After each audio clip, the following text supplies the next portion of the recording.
Good evening. Just wanted to finish up a part that we kind of moved very quickly through on Shabbos in my class on visiting the sick. Some practical tips for how to visit the sick. We kind of had to move through. We talked about three categories, three reasons why you visit the sick. One is to provide support and presence. Another one is to physically help them. Like if they need something, we're commanded to visit the sick to ensure that they have everything they need.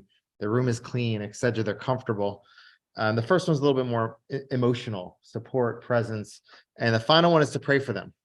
That's an important component of the mitzvah, to pray for somebody, see what they're going through and pray for them. So I want to talk about the first category, which is more like how to provide presence for them, not physically fixing their situation, but how to make them feel better. So here are a few tips. The first overall tip, which we mentioned in the class, is just to show up.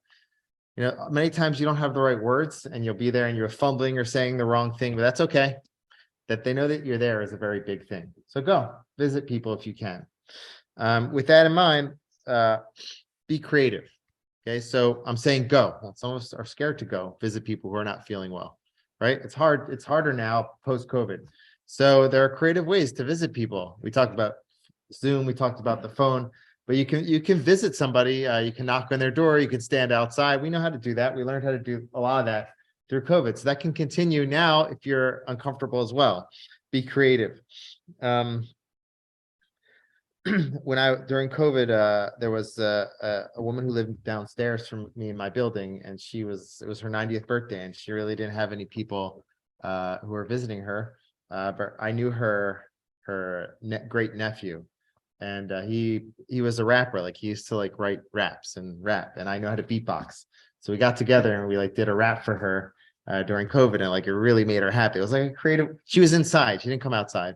We were outside doing that. We were rapping and it made her happy. There was like a creative way to make somebody happy. We should think creatively. It's a very important mitzvah, just like every other mitzvah we do with full seriousness. We should think through how we can perform this mitzvah in the best way. Here are a few more. Bring a get well card. This is a insider tip. I have like from the dollar store. Okay, let that little secret out. But you can get well cards. Not very expensive, and you can keep them in your glove compartment. You go visit somebody, just leave a card. Say, hey, thinking of you. But sign it. Takes a second to sign it. And when someone sees that there, that can make them feel good, make them feel like you're with them when you leave them. Sometimes you'll visit somebody, you don't have anybody visiting them for days. You know, it's very sad. They see your card, that can make them feel better. Another one is to touch. If you're comfortable touching the arm, just kind of letting them know that you're there. That can be very powerful. Bring food. Okay, food that the person likes. There was this one, I think I shared this last time. There's one gentleman who I know he really liked Oreos. So every time I went to go visit him, we used to bring him Oreos.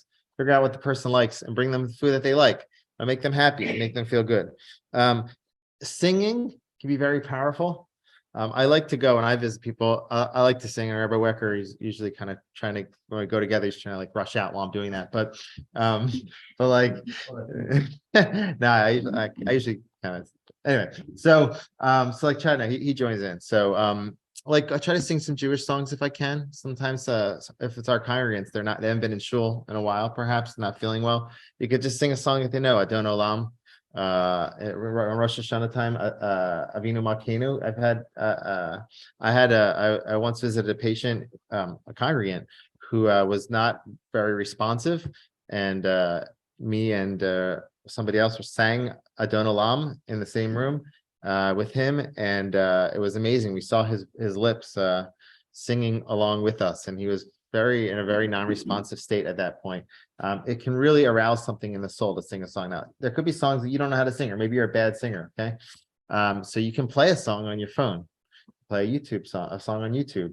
When I was working as a hospice chaplain, I would play some of these people. I was like, what's your favorite song? They would just, I don't know what that song is. I just play it for them on YouTube.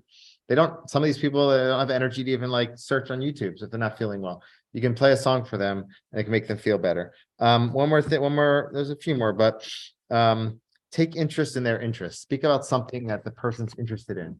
So when I was working as a chaplain, I went into this room and I had no clue what to talk about with this woman. And I saw a picture of her cats. I was like, oh, so you have cats. And she was like, oh, I love my cats. I was like, well, I don't really have cats. I was like, well, she's like, I have 2 cats. I was like, I have 2 turtles. So I was like, hey, I have 2 turtles. And like, it started this whole conversation. When I came back, she's like, how are your turtles? I was like, good. How are your cats?